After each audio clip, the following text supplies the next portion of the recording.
بسم اللہ الرحمن الرحیم بسم اللہ الرحمن الرحیم۔ السلام علیکم ورحمۃ اللہ وبرکاتہ۔ امید ہے تمام احباب خیر و عافیت سے ہوں گے۔ آج جلالین ثانی پارہ نمبر 26 کا سبق نمبر 15 ہے، اور اس سبق کے اندر ہم سورہ محمد کی آیت نمبر 4 کا ترجمہ اور تفسیر پڑھیں گے۔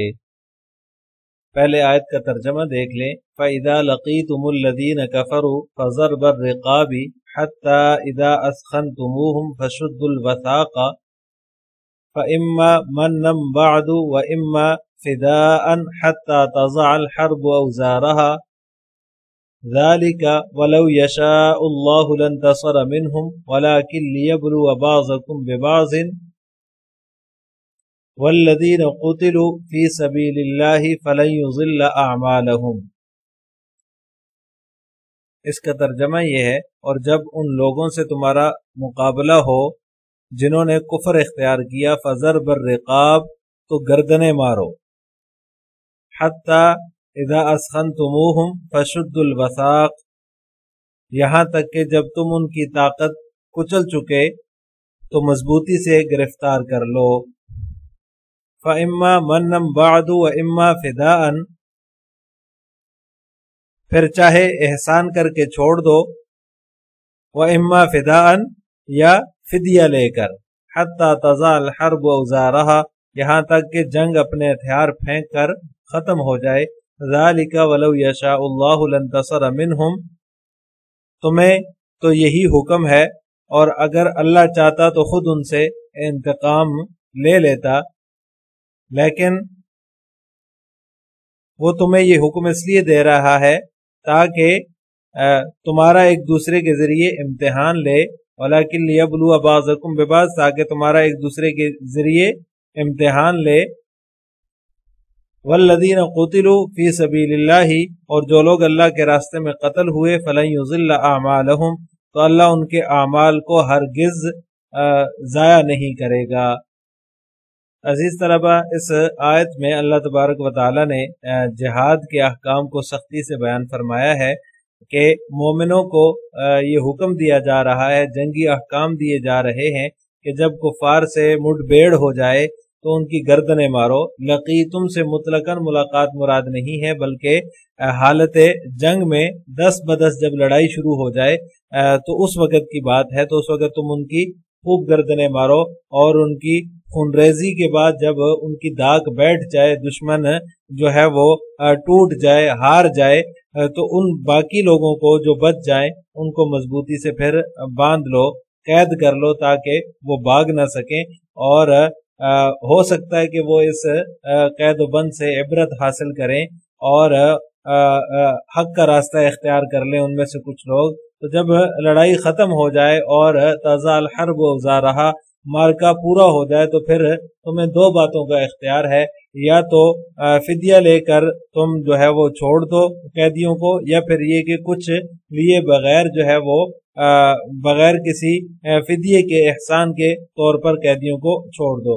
ہو سکتا ہے اس طور پر تمہارے حسن سلوک کی وجہ سے، تمہارے حسن اخلاق کی وجہ سے متاثر ہو کر کچھ لوگ جو ہے وہ اسلام قبول کر لیں اور تمہارے دین سے وہ محبت کرنے لگیں۔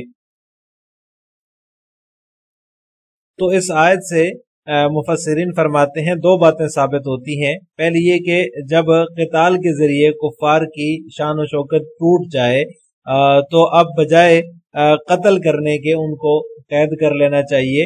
پھر ان جنگی قیدیوں کے متعلق اللہ تبارک و تعالی نے مسلمانوں کو 2 اختیار دیے ہیں، فَإِمَّا مَنًّا بَعْدُ وَإِمَّا فِدَاءً کہ یا تو ان پر احسان کیا جائے بغیر کسی فدیے کے، بغیر کسی معاوضے کے ان کو چھوڑ دیا جائے، اور دوسرا یہ کہ یا پھر ان سے معاوضہ لے کر، فدیہ لے کر ان کو چھوڑا جائے۔ فدیے کی یہ صورت بھی ہو سکتی ہے کہ اگر کوئی مسلمان قیدی ہے، مسلمان ان کے ہاتھ لگ گیا ہے تو ان سے قیدیوں کا تبادلہ بھی کیا جا سکتا ہے۔ اب یہ جو حکم ہے فَإِمَّا مَنًّا بَعْدُ وَإِمَّا فِدَاءً حَتَّى تَضَعَ الْحَرْبُ أَوْزَارَهَا یہ جو حکم ہے، یہ حکم بظاہر اس حکم کے خلاف ہے جو سورہ انفال میں اللہ تبارک و تعالی نے غزوہ بدر کے قیدیوں کے متعلق جو ہے وہ نازل فرمایا تھا، جب ان کو معاوضہ لے کر آپ صلی اللہ علیہ وسلم نے چھوڑ دیا تھا۔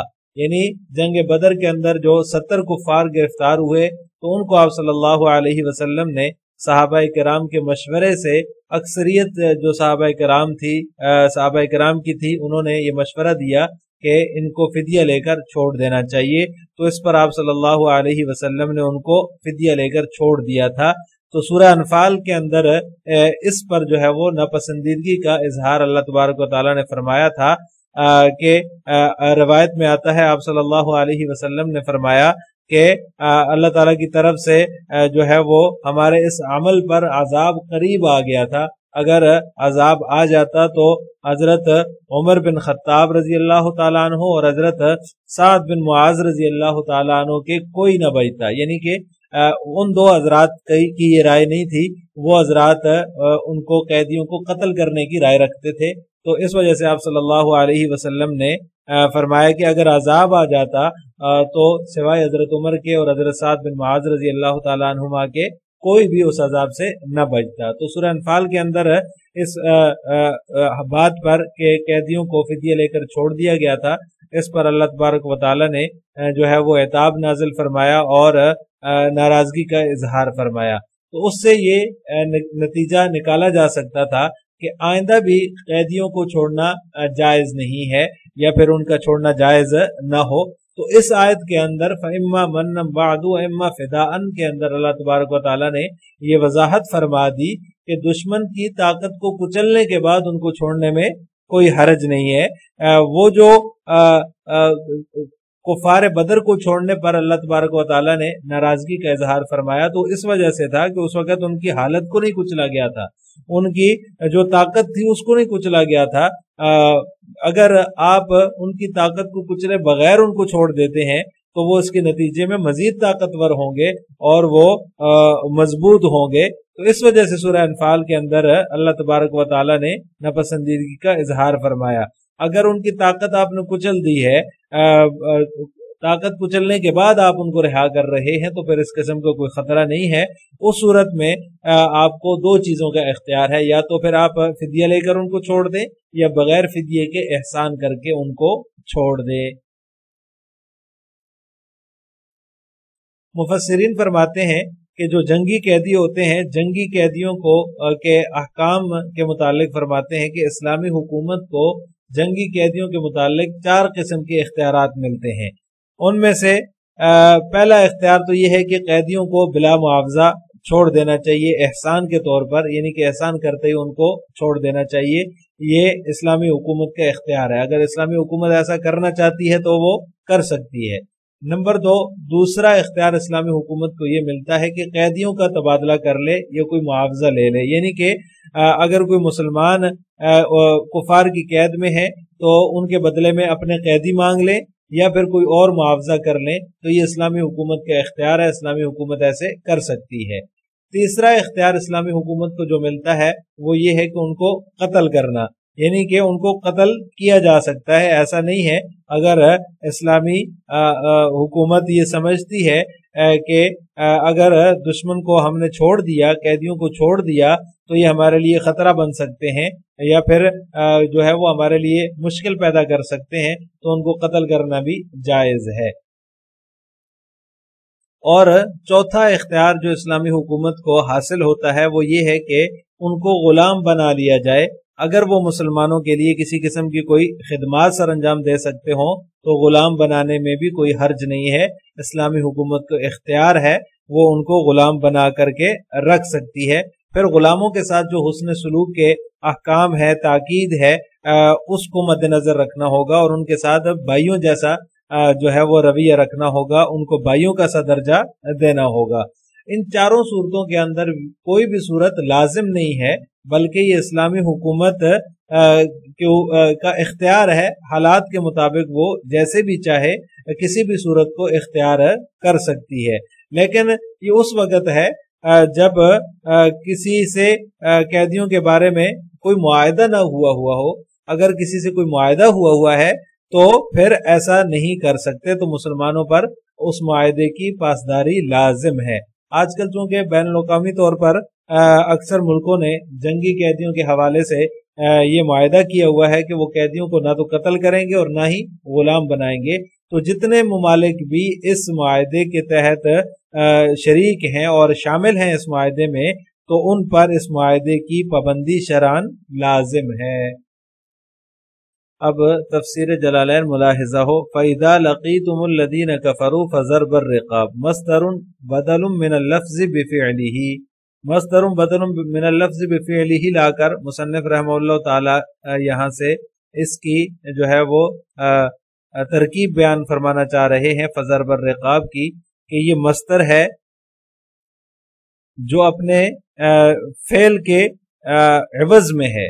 من اللفظ بفعلہ کا یہ مطلب ہے، یعنی اذا لقیتم کا جو عامل ہے وہی فضرب الرقاب کا بھی عامل ہے، وہ محذوف ہے. وہ کیا ہے؟ ای فضربوا رقابہم، یعنی کہ فضربوا یہاں پر محذوف ہے. تو اس پورے کو ملا کر عبارت یوں بن جائے گی، تقدیری عبارت اس کی یوں ہوگی فضربوا الرقاب وقت ملاقاتکم العدو. جب تمہاری دشمن سے ملاقات ہو تو ان کی گردنوں کو اڑاؤ، ان کی گردنیں مارو. تو یہ اس کا جو ہے وہ پورا ترکیب کے لحاظ سے معنی بن جائے گا. ای اقتلوہم معبرہ بضرب الرقاب ان الغالب فی القتل ان یکون بضرب الرقبۃ. یہاں سے مصنف کی غرض اس کی تفسیر بیان فرمانا ہے. گردنیں مارو، اس کا مطلب یہ ہے کہ ان کو قتل کرو. بضرب الرقاب یعنی کہ گردنیں مارنے سے تعبیر کیا گیا اس کو، اس لیے کہ اکثر قتل کے اندر جو ہے وہ گردن مارنے، اکثر جو قتل ہوتا ہے وہ گردن کے مارنے سے ہی ہوتا ہے. آگے فرمایا حتی اذا اسخنتموہم ای اکثرتم فیہم القتل. یہ اس کی اسخنتموہم کی تفسیر بیان فرما دی، جب تم ان کی طاقت کچل چکے ہو، یعنی کہ جب تم ان کو بہت زیادہ قتل کر چکے. فشدو تو مضبوطی سے، ای فامسکوا عنہم یعنی کہ مضبوطی سے گرفتار کر لو. اس کی تفسیر مصنف رحمہ اللہ تعالی بیان فرما رہے ہیں فشدو کی کہ مضبوطی سے گرفتار کرنے کا کیا مطلب ہے. تو فرمایا کہ فامسکوا عنہم واسروہم وشدوا الوثاق، یعنی کہ قتل کرنے سے رک جاؤ اور ان کو قیدی بنا لو اور پھر مضبوطی سے باندھ لو، مضبوطی سے گرفتار کر لو. ما یوثق بہ الاسارا، یہ وثاقہ کی تفسیر بیان فرما دی. غرض مصنف اس کی تفسیر بیان فرمانا ہے کہ وثاق اس چیز کو کہتے ہیں جس کے ساتھ قیدیوں کو باندھا جاتا ہے، یعنی رسی وغیرہ. آگے فرمایا فَإِمَّا مَنًّا بَعْدُ مَصْدَرٌ بَدَلٌ مِّنَ اللَّفْظِ بِفِعْلِهِ. پھر تمہیں اختیار ہے یا تو احسان کرو. منن کا یہاں پر مصنف رحمہ اللہ تعالیٰ اس کی ترکیب بیان فرما رہے ہیں کہ منن جو ہے یہ مصدر بدل من اللفظ بفعلہ اپنے فعل کے عوض میں ہے، اپنے فعل کا مصدر ہے، مصدر لفظی ہے جو اپنے فعل کے عوض میں ہے. ای تمنون علیہم یعنی ان پر احسان کرتے ہوئے. گویا کہ یہ جو منن ہے یہ تمنون منن ہے، یعنی کہ یہ مفعول مطلق بن رہا ہے. تمنون علیہم ان پر احسان کرتے ہوئے باطلاقہم من غیر شیء. آگے اس کی تفسیر بیان فرما دی مصنف نے کہ اس کا اطلاق بغیر کسی چیز پر ہوتا ہے، یعنی کہ تم ان کو بغیر کچھ لیے چھوڑ دو. وَإِمَّا فِدَاءً یا تو فدیہ لے کر چھوڑ دو. آئی تفادونہم بمال او اسارا مسلمین. یہاں پر فداءً کی جو ہے وہ دو صورتیں مصنف رحمہ اللہ تعالی نے بیان فرما دی. اس کی تفسیر بیان فرما دی کہ ان سے تم فدیہ لے لو، یعنی مالی فدیہ لے لو، او اسارا مسلمین یا پھر یہ کہ مسلمان قیدیوں کا تبادلہ کر لو. حتی تضع الحرب اوزارہا. تضع الحرب ای اہلہا. آگے فرمایا کہ یہاں تک کہ جنگ اپنے ہتھیار ڈال دے، یعنی کہ ای اہلہا یعنی کہ جنگ سے مراد یہ ہے، حرب سے مراد اہل حرب ہے، یعنی جنگ کرنے والے اپنے ہتھیار ڈال دیں. اثقالہا من السلاح وغیرہ. یہ اوزارہا کی تفسیر مصنف بیان فرما رہے ہیں، یعنی کہ اپنے اسلحے وغیرہ کا جو بوجھ ہے وہ اتار دیں. بأن يسلم الكفار او يدخلوا في العهد وهذا غایۃ للقتل والاسر۔ یہاں سے اس کی تفسیر بیان فرما دی، اس کی صورتیں بیان فرما دی کہ ہتھیار کیسے ڈالیں گے، اس طور پر کہ کفار مسلمان ہو جائیں، یا او يدخلوا في العهد، یا پھر معاہدے میں شریک ہو جائیں، وهذا غایۃ للقتل والاسر، اور یہ قتل اور قید کی غایت ہے۔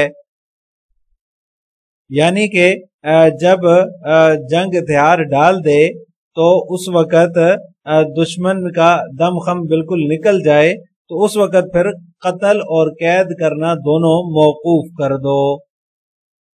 عزیز طلبہ، ہم آج کے سبق کو یہیں روکتے ہیں۔ مزید اس آیت کی جو آگے باقی بچ گئی ہے اس کی تشریح انشاءاللہ ہم اس سے اگلے سبق میں کریں گے۔ آخر میں آپ حضرات سے دو سوال ہیں۔ نمبر 1، فَإِذَا لَقِيتُمُ الَّذِينَ كَفَرُوا میں لقاء سے کیا مراد ہے؟ نمبر 2، قیدیوں کے حوالے سے اسلامی حکومت کو کتنے اختیار حاصل ہیں؟